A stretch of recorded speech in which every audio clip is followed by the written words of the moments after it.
Cargill out in Fort Morgan, Colorado, Cargill plant. Union reps went on strike because they wanted more money. So for the last 85 days, that plant has been in idle mode. They have blocked off all the entrances so nobody can pull in, even cars, until this is settled. All the outside carriers, Prime, to KB, to First Bark, to Swift, let's see who else for refrigerated trailers. Bay and Bay, Stevens, they've all pulled out the trailers. Even Cargill has took all the empties out of that plant. The plant, my drone footage, I don't have them on my YouTube channel. I wish I could get that footage. Shows that all the pens are empty. The whole lot is empty. There's not even a trailer on that lot other than ones that are broke down from Cargill that used to be storage. That's the only ones left on there. Just imagine what would happen if they didn't vote to get that straightened out. They tried to vote back in first of this month and it didn't go through. They have another vote coming up the 17th, which is Monday. I will keep you updated on a new video on if the plant reopens or not. But to get that plant back open, they're going to have to restock all the trailers back up. They're going to have to get cattle from the feedlots that are waiting there to come over. Those cows have to stay in the pens till they are cleared to be killed. During that time, they have to clean that plant, get it all back up to code, make sure that it passes USDA inspections. And anybody that has worked there, yes, they're getting $1,000 a week checks. Those people that are on strike, but the healthcare insurance stopped, so that means they don't have any insurance, health insurance to help them out during this time. I have a feeling that about out of the 1,700 people that are on strike, I bet half those people have moved on to another place to work. Feel that they may never get back to work at that plant, which I don't blame them people because they got to have money coming in. Even if they get the plant approved and the approval goes through, it'll take at least 4 weeks to get the first cattle to go through to be slaughtered, meaning that it will take another week to get it into the first box because they're not going to fully turn that plant wide open. They're going to have to start out slow because the workers have been off work for over 85 days there. They ain't going to be in rhythm like they was when they worked there.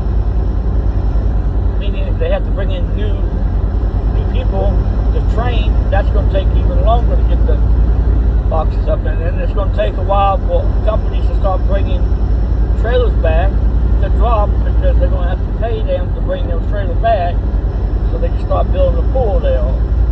Meaning that that's going to take even longer because a lot of carriers ain't going to deadhead a truck 350 miles of an empty, or they can get the emptied out, like say in the Aurora area of Colorado, or like Kroger's or whatever plants out there that they deliver to warehouses and stuff. Then they'll probably tell them to take the trailer there, get it, drop it, bobtail out, maybe have to bobtail to another location, get another trailer.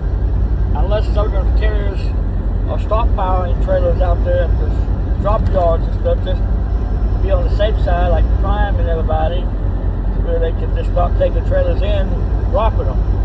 But still, they got to get the trailers still for Cargill and everything back in there to reload.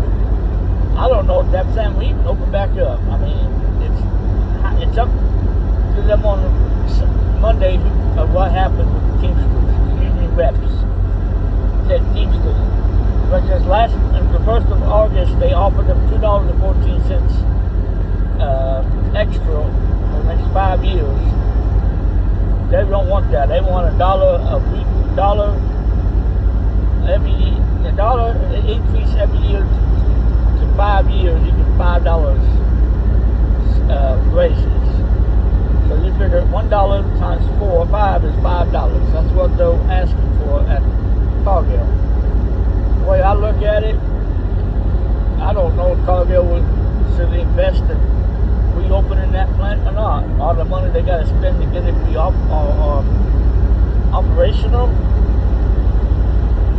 Bringing in trailer loads of cattle to restock the pens to get back up to killing 4,000 cows a day. With the cattle market the way it is, I don't know if it's ever happen. All I'm going to do is pray for the town of Fort Morgan, because that's a nice little town you go to. It's got a Walmart at it, but I mean, if they decide not to reopen that plant, then Walmart might not be there much longer. I mean, I think that was the only thing that kept that town going, was that big plant, plus with it being a military base, because Fort Morgan, if I remember right, that's a military base post. Anything with the word fort on it is military. If I'm not wrong, because like Fort Littlewood in Missouri, that's a military base.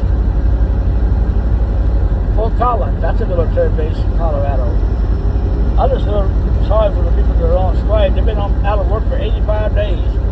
But they were getting $1,200 check, now down to $1,000 according to the internet. Imagine what they're going through right now.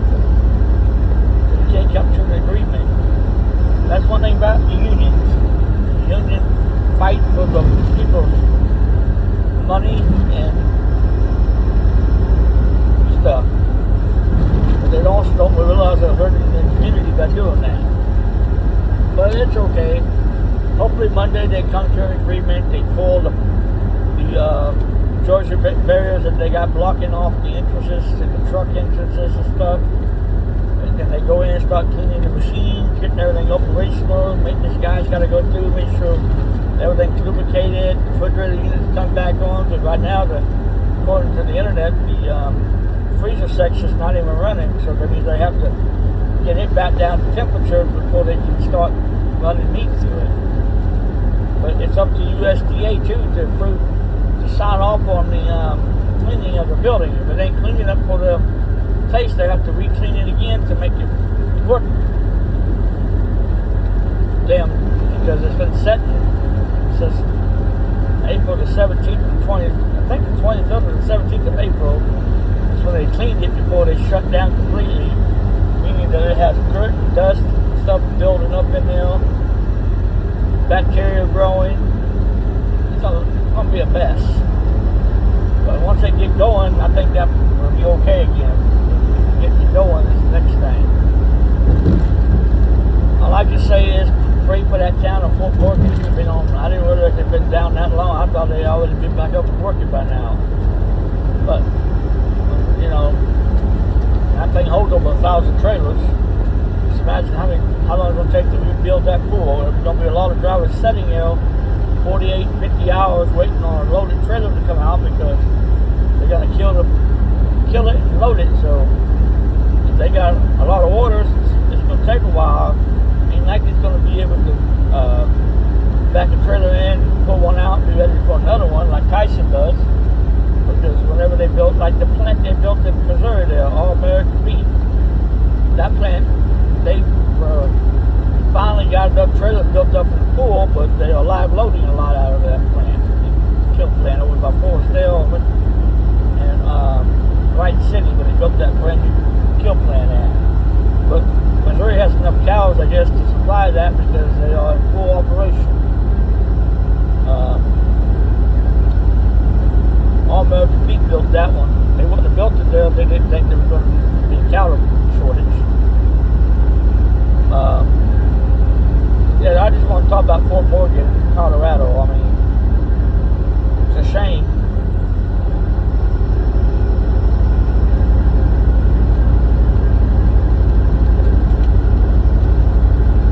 I remember going there back in 2001 or 2002 when I drove from Prime. Went to watch, they have a drive-in right there next door to the drive-in closed down, but it had